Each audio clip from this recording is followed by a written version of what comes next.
quand la pluie a tombé, le flot est venu.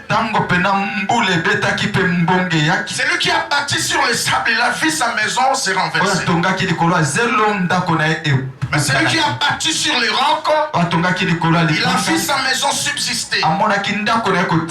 Amen. J'aimerais plus insister sur des familles, des fondations fragiles. C'est-à-dire que des familles dont on a bâti sur les sables. Un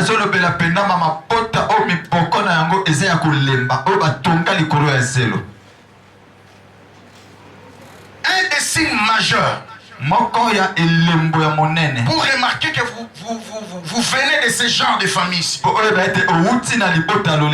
que quand on parle de fondation fragile, c'est-à-dire qu'on a limité déjà la hauteur du mur à un certain niveau. Vous ne pouvez pas augmenter encore des quantités de briques. Sinon, ça va s'écrouler. Amen. Le premier signe, vous allez remarquer des limitations généralisées. Et deuxième signe, retour à l'origine. Tu vas remarquer que tout est limité. Si tu t'efforces de faire quelque chose, ça peut tenir le matin, mais à midi ça se casse. Tout est détruit. Un jour j'ai parlé à une soeur. J'ai partagé avec une soeur qui m'a dit, pasteur, ces histoires que tu dis des fondations fragiles,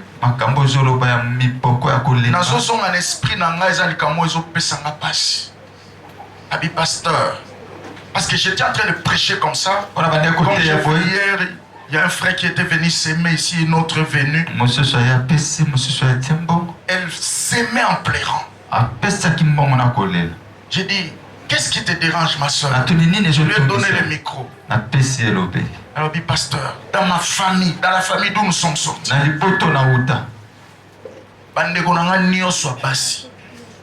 tous ont la chance à besoin de bali à ma lame. Mais mon colo au bandara pour parler mariage, c'est fini. Au bali à fâché, mon kaboni ka nengwana. Mon bali à ko foutre le billet à tindio na poto ke vacances. A ressemble le mutuka, a ressemble le lupangu. Mais les jours où on va parler seulement mariage, Akimio. Soit à fâché au bébani et souki kandengwana. Elle était en train de pleurer comme ça. Il dit des choses que tu parles des fondations fragiles. Je me retrouve dedans. Donc, ce sont des combats qui s'élèvent de partout. Et la grâce de Dieu l'a saisi. Aujourd'hui, Dieu l'a libéré complètement. Alléluia. Donc, on remarque que la famille, tellement que la famille n'a pas limité la fondation et comme ma charge, il y a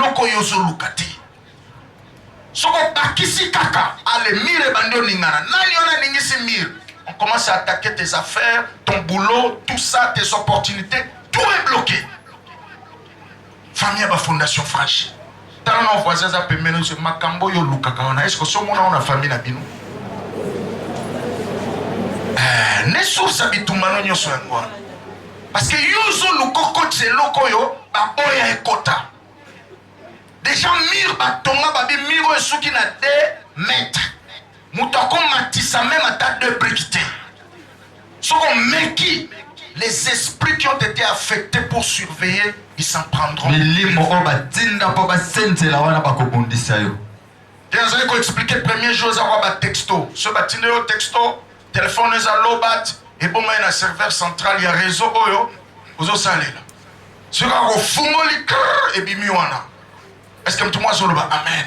C'est comme ça que certaines personnes, un jour comme ça, à Nairobi, j'ai prié pour un frère qui est congolais. Il dit, pasteur, ces choses que tu prêches ici, ça me révolte. Vraiment, ça me révolte. Je vis ici depuis 7 ans. Je suis dans les affaires. Mais je remarque souvent une chose.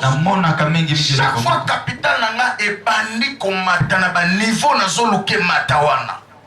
Na se retrouver soit ba ibinga mbongo, soit ba escroquer na marchandise ou bien na kweli problème moko na se retrouver na prison. Après prison là, pour na bima na prison ba ko benga mbongo nyonso capital esili na reprendre à zéro. Ça fait 7 ans que je suis dans ces histoires. Et quand on a eu à prier, il y a un esprit qui était sorti en lui, qui rendait témoignage de ces choses.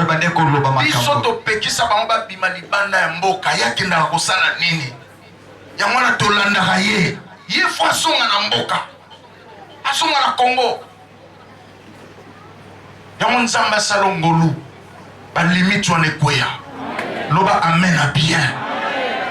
Ba limite on est quoi na vie na yo pe na vie abanda na yo. Pour franchir la frontière ezake 5 ans. Est-ce que tout le monde zamba zo lobela ya? C'est 5 ans. Je sais qu'il y a des gens qui voyagent à l'étranger, ils sont comme na mboka ba paya. Pourquoi moi ma kila mo est senti ka ki oza suna mboka na hote. Est-ce qu'il y a des gens qui voyagent ici? Et ça va bien. Zamba sunga yo. On a eu à critiquer certains amis qui font des voyages. On dit qu'on a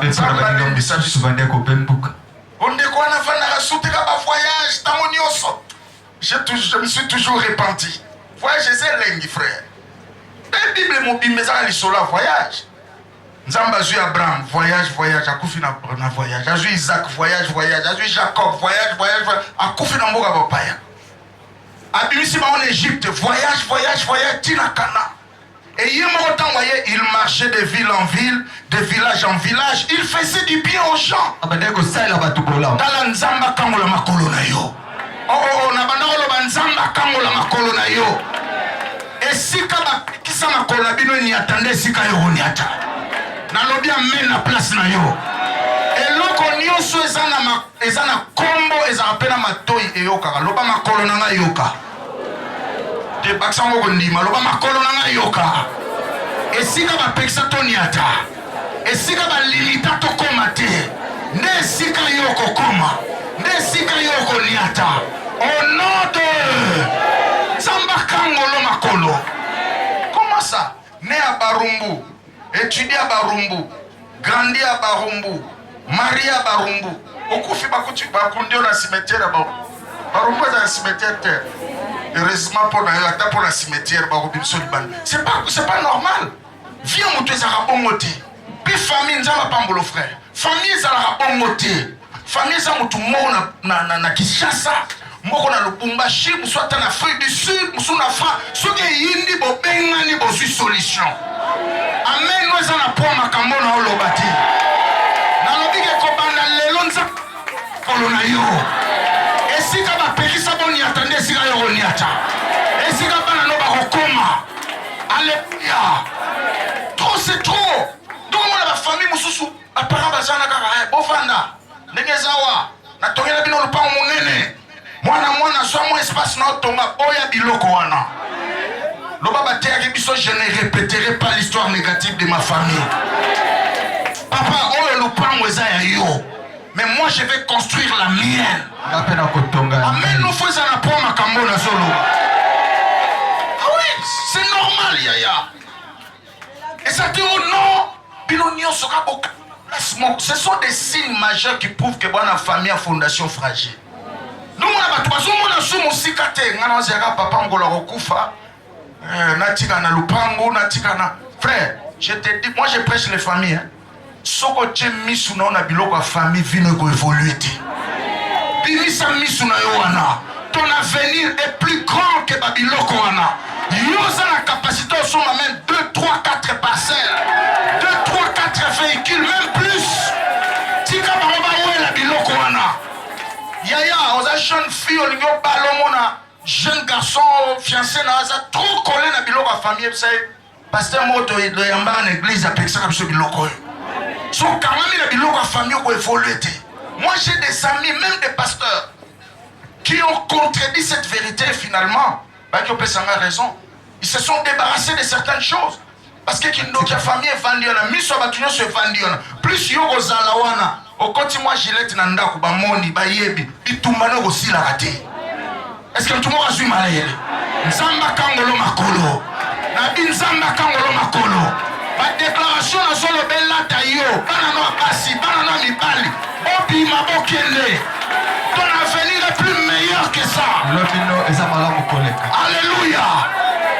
Tout ce monde a signe oyo paralytique quoi zaki pembeni. Azaki pembeni à piscine.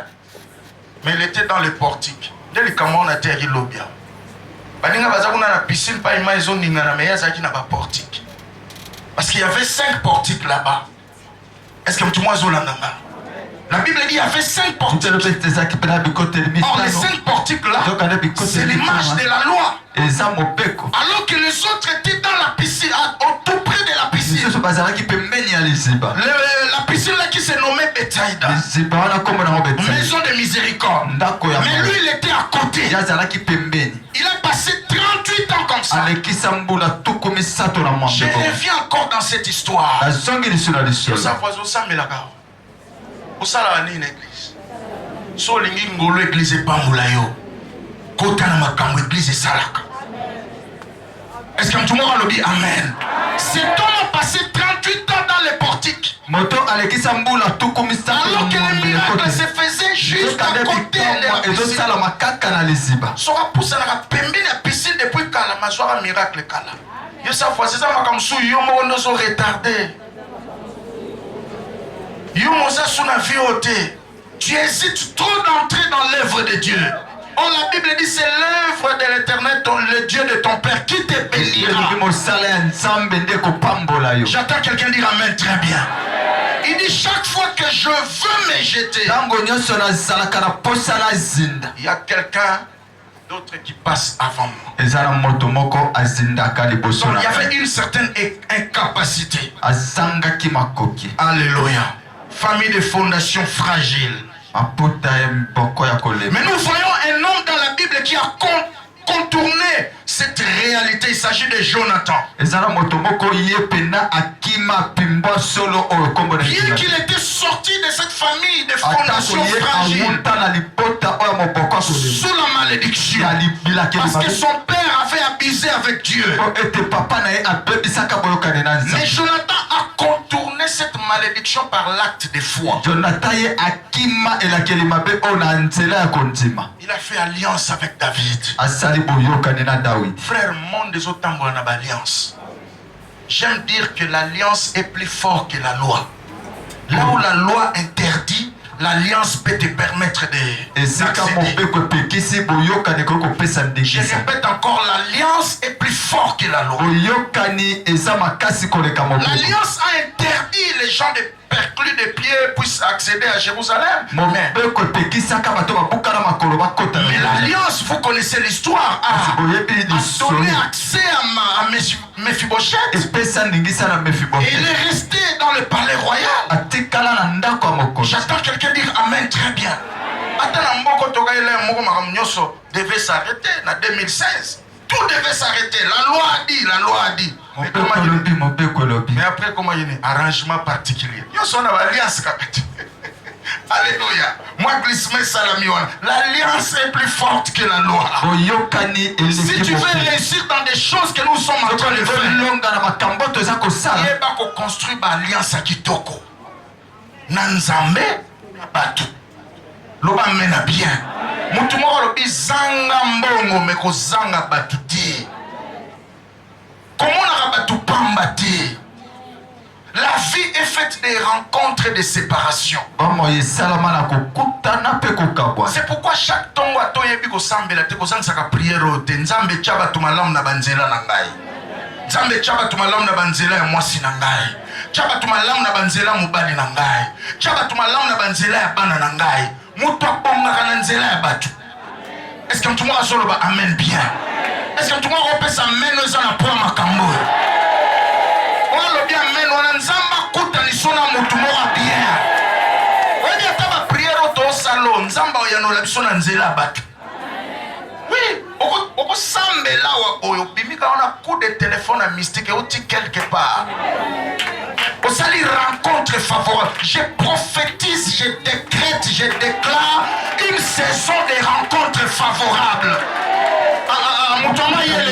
Je prophétise, je décrète, je déclare une saison de rencontres favorables. Si tu crois, reçois cette onction de grâce. Je disais, si tu crois, reçois cette onction de grâce. Que tu fasses des rencontres favorables. Mutu azoye biso nzambe alokota keka na ngolu kaka ndenge na ngolu kande toteya boye. Nakutana bato so na bi oyo penza soki nzambe te. Oyo eza français ya classe te, eza ngolu. Loba menza mapambula yo. Soki vie ebongaka na nzela bato, séminaire oyo esila te. Na banana ba séminaire oyo esila te. Nzamba papa koda kutaniso na mutu moko. Mutu moko kozala réponse na ba question na yo pe solution na ba problème na yo. C'est ce genre de personnes que je suis en train de prophétiser. Si je suis un homme de Dieu, que le ciel écoute cela et que la terre obéisse à cela. Papa, les gens tous sont écoutés na eboye pour regretter pourquoi tant nyonso yo écouter na naïd. Amen. Ça m'a coûté ça na mutu moi en 2007.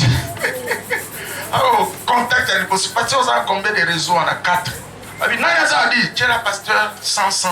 À l'époque, on a la unité, les amis 100 unités. Je crois que sur $100 dans chaque réseau, chaque 100. Oui, mais le mot esprit de pauvreté à famille. Il y a bien coopéré na tipo ba otine ba crédit. Papa, il y a $400 donc il n'en a pas. C'est quoi? Dans la soirée nzambe, abandio sala, tigara sala. Loba menza mapambola yo. Tala ezala batu so kutena ye apesio transport kaka. Abibo eza transport. Transport on a une bombe à loyer, bombe à minerva la bana, provision continue à parler. Au PCB maman moi quelque chose à Tchessani à Foufou liboso porte à l'opam. Tala nzamba kutena selanga yo na batu anenge wana. La vie est faite des rencontres, yaya. Comment ça la mala kokota? Si tu as un problème avec la famille, la fondation fragile, au moins même la relation. Si tu as une famille, tu as une pourquoi si tu as une mekamakila et que crier, bango bakuta na kana batwa ndenge wana te. Donc on a kokota na bonne relation na tongo 12 heures abimi. Ba présenter elandi. Alléluia. Je prie le Seigneur qu'il place des bonnes personnes sur ton chemin. Muta bonga na nzela ya batu yaya. Ngana yebaki yo te, mais lelo na nzela papa kode na yebi yo. Non te yo samo malam. Est-ce que mtu moko lobi amen? Papa kode pe na yebaki na nzela mutu. Est-ce que mtu moko nzamba zo lobi la ye? Tala nzamba peso ba relation kitoko.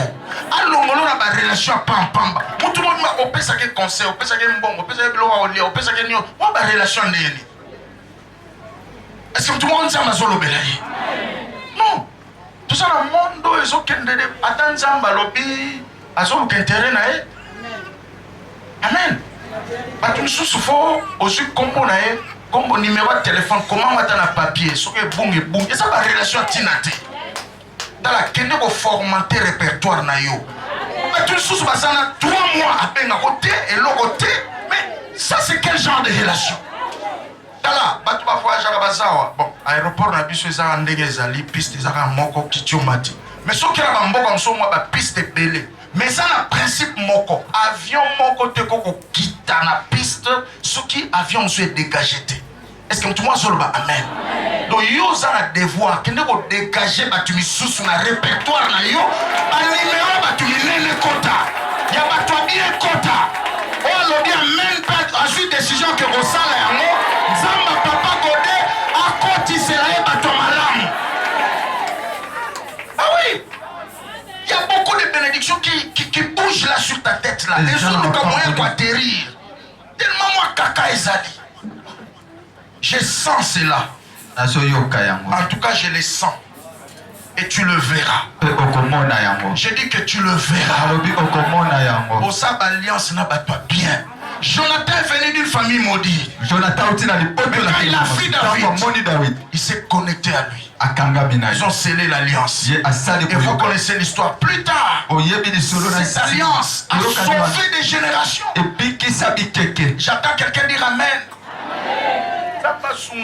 Na famille à libulu, okutana mutu azana ngomba, apenda yo. Otika la pena ngomba. Ozolo ba mene zana poa makambo yo, nzamba les racheter ça les yango. Ah oui. C'est quoi cette histoire? Oti la famille a problème, okuta pekana bato ba problème. Et ça normal tiens. Est-ce que tout le monde nzamba solo belaye? Abraham a bâti sa famille sur les rocs. Il a fait des alliances avec des hommes. Il a fait aussi des alliances avec Dieu. Amen, amen. Il y a un socialiste qui a dit l'homme est un être avec. Amen. L'homme est un être avec. Il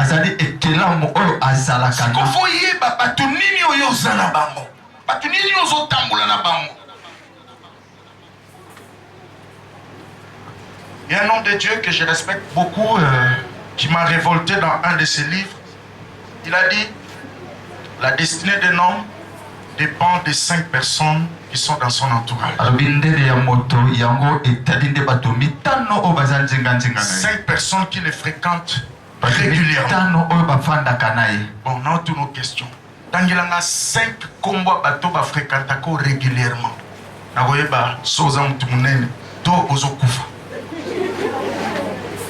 Alléluia. Il y a l'exercice. 1, 2, 3, 4, 5. Voilà. Comme ça, finayo et si kaya fête. Fino ça les sika matanga te. Comme na matanga ba yaka sans invitation. Mais la fête pour mon kota, il faut pas inviter. Que ta vie devienne un lieu de fête. Solité ozo kufa ndeko na ngai. Tu introduis n'importe qui. Yesu kuto azaki nzambe, il a mis 3 ans. Pour y ça va disciple maintenant vous êtes mes amis. 3 ans, mais ma copain, mon ami, tout, un frère d'alliance. Frère, comment tu peux avoir une légèreté jusqu'à ce niveau-là? Est-ce que tout le monde solo amen? Yes, ça va comme ça, vinayo et si kaya fête. Pour mon temps, quand dans la salle de fête, toi, si kaya fête, faut une invitation. Donc, mon temps, quand il y a un ville au été.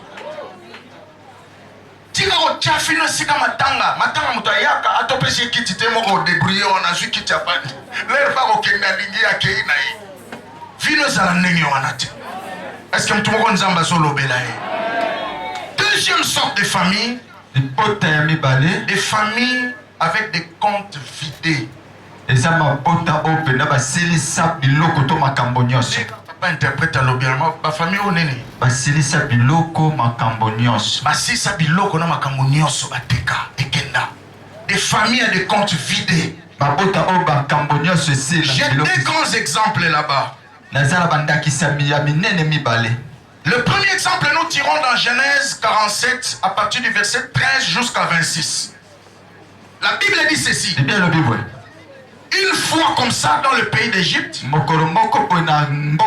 avait une grande famine. Qu'est-ce qui s'est passé? C'est Joseph qui était le premier ministre. Alors les gens étaient dans la famine. Ils sont venus auprès de Joseph. Il dit donne-nous à manger. Joseph a dit il n'y a rien pour rien. Certainement il y a à manger ici. Je ne peux pas vous le donner comme ça. Il faut que vous fassiez quelque chose. Premier marché. Ils ont donné leur terre. Deuxième marché. Ils ont donné leurs troupeaux. Troisième marché. Ils se sont donnés eux-mêmes. Alléluia. Et ma famille t'obtient. Ma belle était comment? Donc il y a boy ato bundo somba lupango tant que kokisi montant wana mwana malade likamoge bimna famille pa yo moko malade pour aussi c'est économie nyos.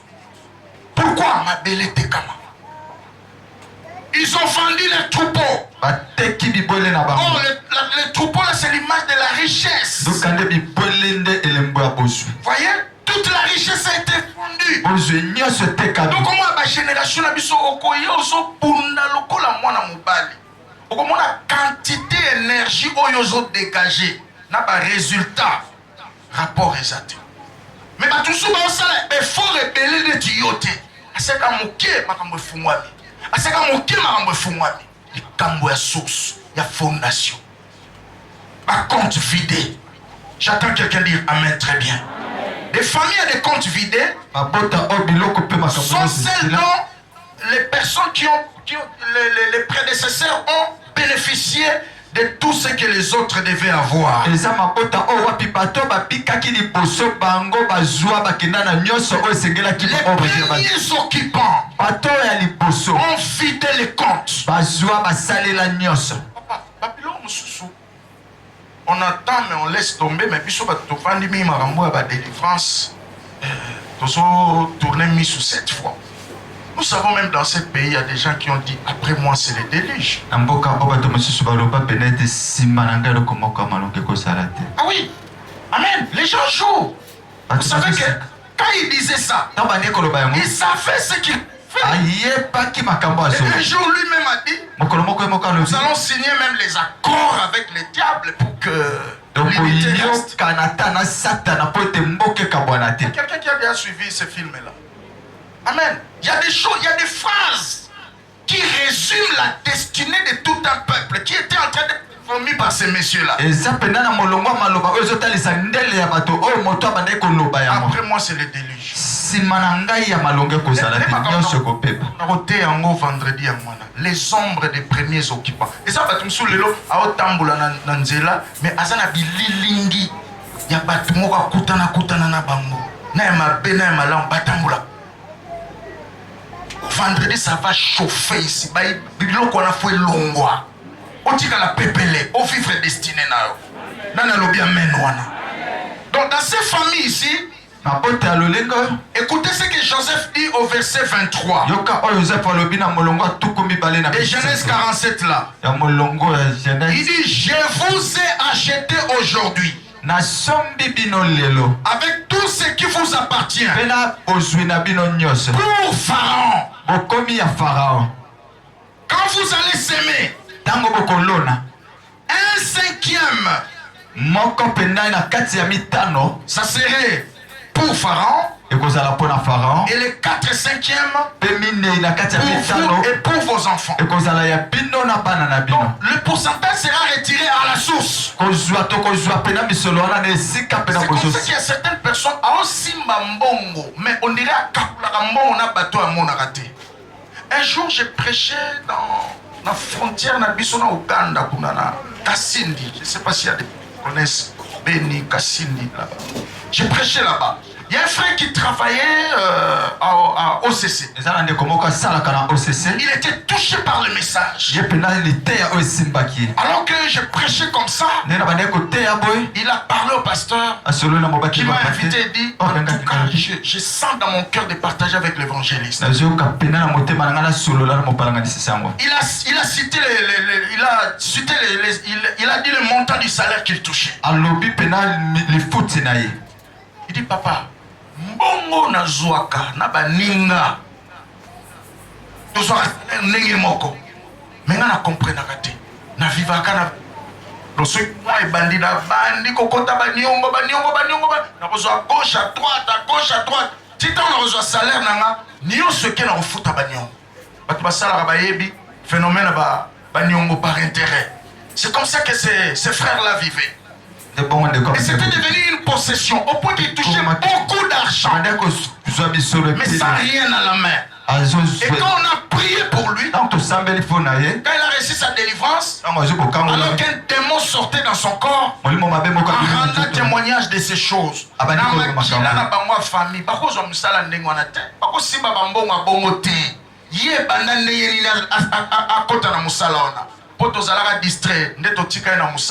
mais côté mbongo, à côté kalomo ne sengote.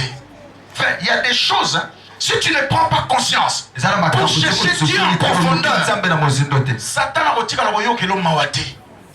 Est-ce que tout le monde a amen? Il y a des gens qui sont restés 38 ans dans la Bible. Et heureusement pour eux, les Seigneurs. D'autres sont restés 12 ans de souffrance, des pertes de sang.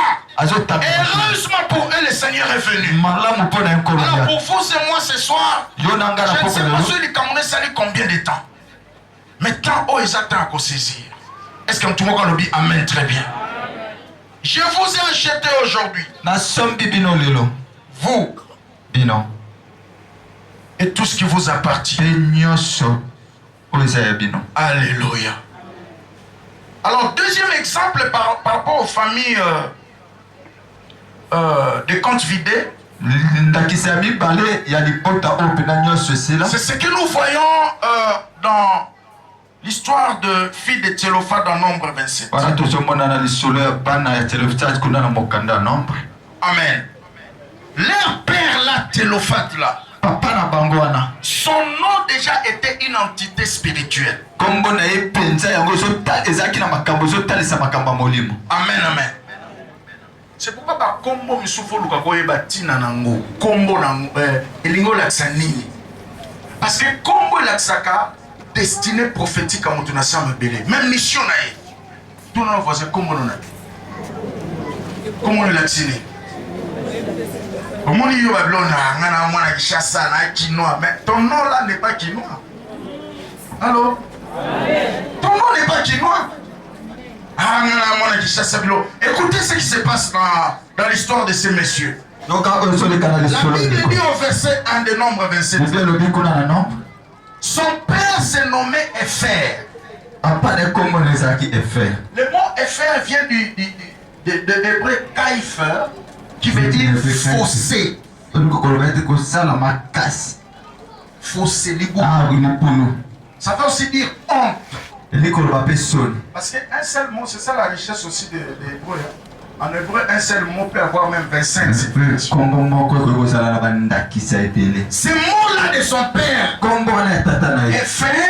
Épher, ça voulait dire fossé, honte. Papa, une autre beauté dans la maquilla, oh, va programmer les boulous, va programmer Sony. Donc, on a la génération mobimba. Pour abîmer la situation, ça n'a pas foi bunda. Parce que les gens ont les boulots. Amen. Ma Sony est là, tabango. Maintenant, son arrière-père, son grand-père, le grand-père de Thélophane, qui a engendré ces filles-là, il s'appelait Galate. Galate veut dire dur. Donc, même si les choses étaient faciles, ceux qu'on a tourné, ça va se compliquer. Combien de fois tu es venu au seuil de la victoire, tout s'est cassé. Son arrière-grand-père se nommait Makir. Makir veut dire vendu. Vous voyez? Ces 5 filles-là qui ont allé réclamer leurs droits auprès de Moïse. Le vrai problème, c'était la fondation. Mais Makila, Yakala. Vendu. Et son arrière-grand-père se nommé Manassé. Manassé veut dire oublier. Si vous avez calcul, papa, vous avez des boulous, vous avez soni, vous avez makasi, vous avez bossa na bino. Si vous avez des est-ce que tout le monde sait ma soeur? Dans la fondation, il y a 5 filles en Thélophane. Bauti, na libulu pe na soni, na makambo makasi, batekama pe babosa na bango. Et ça vous êtes dans la famille, ma mère. Pour ça, rater l'église. Sois finot sérieux. S'il faut prier, prie sérieusement. S'il faut donner, donne sérieusement. La génération, il faut bâtir des hôtels sérieux.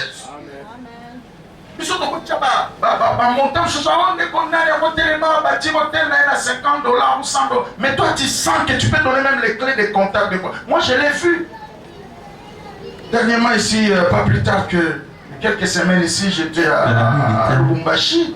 J'ai vu alors que l'église était en train de construire, il fallait la charpente métallique qui était dans les 12 500 $. Alors que moi je cherchais juste tube pour 100 $, quelque chose comme ça. Il y a un frère qui s'est levé et dit, pasteur, moi je sens dans mon cœur.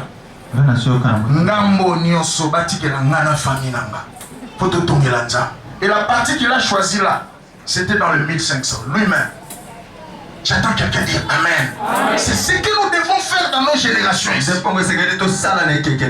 Parce que tout le monde la famille est pécama. Ma compte est vidé. Si on besoin de photos dans nos comptes, ça biloko. Et le seul moyen que tu peux le faire, c'est en s'aimant dans l'œuvre de Dieu. En s'aimant dans la vie des hommes de Dieu. C'est très... J'attends quelqu'un dire Amen très bien. Leur problème était au niveau du sang. Parce qu'ils avaient pris conscience de ces choses que je viens de vous dire. Et quand ils sont allés auprès de Moïse, ils ne sont pas allés jeter quelques mots et rentrer. Non, ils étaient plus que déterminés d'avoir les résultats de leurs problèmes.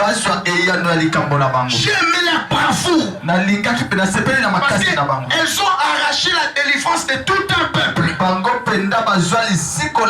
que quand ils ont insisté, Moïse a pris l'affaire, il est allé demander à Dieu, Dieu lui a répondu, ces filles-là ont raison. Et la loi a changé. Mais des choses peuvent changer par toi.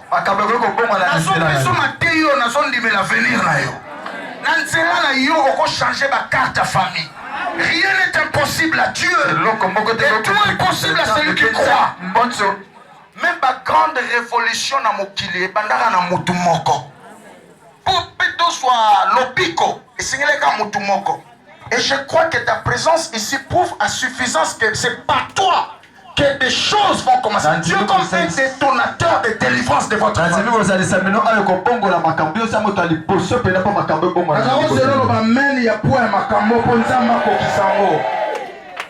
Trop c'est trop yaya. Nous chitons la famille de pièges. Troisième sorte. La famille de pièges. Frère, il y a des familles de pièges. Et là nous prenons cet exemple de la famille de Laban. Le mot Laban qui veut dire white, blanc. Apparemment blanc. Mais quand tu entres dedans, et on ne te dira pas, une famille piégée. Vous voyez, quand Jacob s'est rencontré avec Rachel, Rachel connaissait les réalités de sa famille. Mais Aïe ici était. Atiki Bolingo continue moi là-bas. 7 ans après, la nuit de noces de Baïbo se fait. Non, ah, Lechi, Abala Liboso Yayate. Famille de pièges. Et là, c'est que mon colonna, Batala moi si de longité, na mon Congo. Batala pe mon bali na longité, to na ma bokote, mais na mon Congo. Ah, tu na famille nini. Frère, il y a des familles océans, au continent Bonzambé, Tomeli, Emelio. Vie de prière et Sili. C'est là au ciel Nzambe Sili. Malem beti, ma kochope ma belé. Ok. Il y a des familles cimetières. Investies de l'esprit des morts. Donc quand tu entres là-bas, Molimo Kouf est sur dans plusieurs domaines.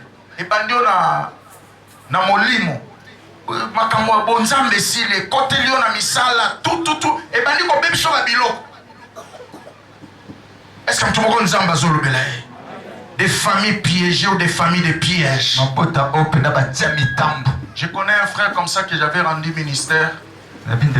Akendo bala mwasi oyo na famille na bango ba matisa e ba pesa e mbongo. Oye ba tikela nyonso kitoko mbongo mayele alors il y a Koko Balate. Malheureusement pour ses frères, Alanda qui sert on a juste pas un mbongo. Mais si ma mbongo na ye a côté na loi wana. Ba luka mabota boy mabota zoyate, mabota zoyate, mabota. Frère Zaki se balai na moi sine boy. A se retrouver ba tie na C. Na 6 heures pendant frère l'amour qui boiso pour la mabele. C'était un phénomène. Bon, le roi Zarolanda mbongo à moi si, il était aveuglé de l'argent. Jusqu'au point que Dieu va intervenir dans cette affaire. Et le frère a fui. Il a laissé la circonstance. Un autre homme est venu, même chose. Ma soeur, les amis balio baza mariable était. Les amis basio baza mariable, épousable était. Est-ce que tout le monde a dit amen? Si vous bali na ontenza mbasala ongolo. Okutana mbali bien. Okutana mwasi madame. Est-ce que tout le monde a dit des familles de pièges. On va terminer pour ce soir par des familles de piliers uniques. Amen. Où il y a une seule personne qui est élevée et les autres sont séchés. Une seule personne monte et les autres n'évoluent pas. Il y a des familles qui sont comme ça. J'ai vécu cette histoire même avec nos amis ici de Bas-Congo. Alors, bien aimés dans le Seigneur, nous voulons prier. Je ne sais pas dans ces 4 sortes de familles quelle est la famille qui ressemble à la vôtre. Ce soir nous voulons prier et nos prières on va les lancer à la fondation familiale. Alors que la chorale est en train de se préparer, la fondation de votre famille c'est le sang. J'attends quelqu'un dire amen. On va faire taire toute voix qui crie contre votre destinée à partir du sang familial. Quand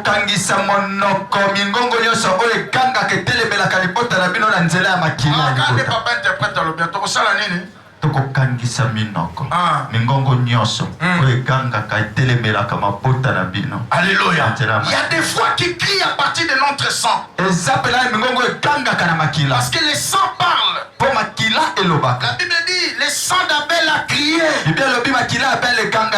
A crié vengeance. Et le sang de Jésus aussi parle. Donc le sang a un langage. Maintenant, quel est le langage du sang de votre famille? Est-ce que c'est un bon langage contre les filles? Est-ce que c'est un bon langage contre les garçons? Est-ce que c'est un bon langage pour votre destinée? Dans nos voisins, makila famille na bino ekangaka nini? Pona bato babala. Makila famille na bino elobaka nini? Pona bato oyo bazoluka ba voyager. Makila famille na bino elobaka nini? Pona bato baluka basomba ta mwa mabele. Kila famille na bino elobaka nini? De place bitumba na biso evangile on a prière wana.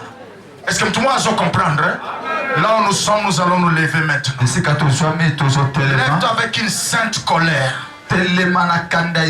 Parce que Dieu ne peut pas changer ce que tu trouves normal.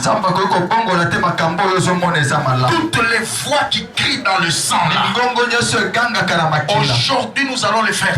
Nous levons nos mains plus haut.